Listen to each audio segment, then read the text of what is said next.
House Speaker Mike Johnson and Donald Trump are meeting this afternoon at the former president's Mar-a-Lago estate in Florida. The two GOP leaders are expected to discuss the topic of election integrity. Just 4 years ago, Johnson played a key role in Trump's alleged efforts to overturn the 2020 election. This meeting is also happening just weeks after Republican Congresswoman Margery Taylor Green filed a motion to oust Johnson from the speakership.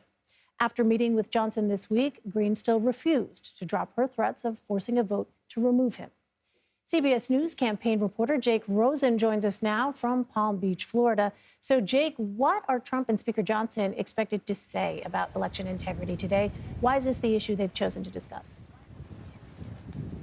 Well, we're expecting Speaker Johnson to unveil a bill right behind me at Mar-a-Lago that would ban non-citizens from voting in federal elections. Now, that's already the case across the board, but they can vote in some certain municipalities in local elections. So this bill would potentially, basically reinforce. It's a virtue signal for the GOP and its voters to basically say, look at the action we're taking on election integrity going into 2024. Obviously, as you noted, Elaine, this is the first election since Donald Trump ran in 2020. That election fraud and election interference has been brought up almost every day by the former president in some capacity, whether it's the legal cases against him or it's just the fallout from 2020 that Donald Trump continues to baselessly accuse Democrats of interfering in the election.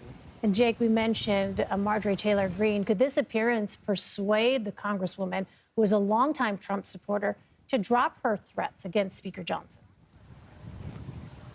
Well, it's certainly one issue that Margery Taylor Green, Donald Trump, and Speaker Johnson are all aligned on, right? This election denialism that is so, pervasive through parts of the House GOP right now and the GOP across the board. And the other two things, though, that Margery Taylor Green is most upset and most vocal about right now with Speaker Johnson is aid to Ukraine, which Speaker Johnson says he will be pursuing at some point in the next few weeks, and also foreign surveillance reauthorization of the FISA bill. And we'll see whether those two things that Margery Taylor Green really cares about and has made a bigger issue right now than election fraud come up today right behind me at the press conference later today.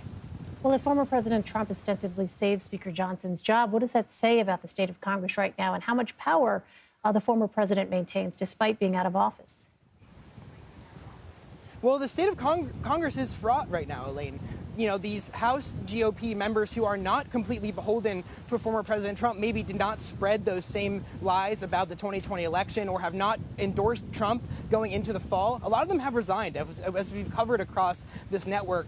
I think the big thing is Donald Trump's endorsement power is still very strong in all these primaries that have not yet played out and just across the board going into November. And Donald Trump is a kingmaker still in the Republican Party. His name is at the top of the ticket, and he will still have an impact on all these down-ballot races in the Senate and the House.